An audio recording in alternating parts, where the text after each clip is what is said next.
దెబ్బతిన్న diaphragm wall స్థానంలో కొత్త డయాఫామ్ వాల్ ఇప్పుడే మీరు చూశారు. అది కూడా వర్క్ స్టార్ట్ చేస్తున్నాం. కొత్త డయాఫామ్ వాల్ ఎక్విప్మెంట్ అంతా కూడా వస్తుంది, మెషిన్స్ అవన్నీ.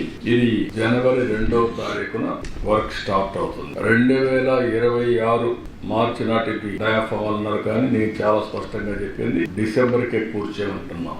2025 డిసెంబర్కే డయాఫామ్ వాల్ పూర్తి కావాలని.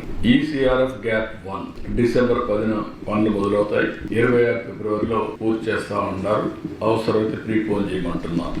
ఈసీఆర్ గ్యాప్ 2 పనులు మొదలైనాయి. 27 డిసెంబర్ అంటున్నారు, కుదరదు, ఇంకా ముందే చేయాలన్నా. కనీసం 26 మే, జూన్, జూలై లోపల చేస్తే మనకు ఒక సీజన్ కలిసి వస్తుంది. నీళ్లు కూడా పెట్టుకోవడానికి అవకాశం ఉంటుంది. గ్రాడ్యువల్ గా పెట్టాల్సి వస్తుంది. కనీసం 26 నుంచి వాటర్ ని బిల్డప్ చేయడానికి మనకు టైం అంతా కూడా 26 మీరు చూస్తే ఇక్కడ అక్టోబర్ వరకు ఉధృతంగా ఫ్లో ఉంటుంది, తర్వాత తగ్గుతుంది. కాబట్టి అంత లోపల చేయగలిగితే నీళ్లు ఇంపౌండ్ చేయడానికి అవకాశం ఉంటుంది. అది కూడా చేయమని చెప్పి ఆదేశాలు ఇచ్చా, వర్కౌట్ చేస్తున్నారు.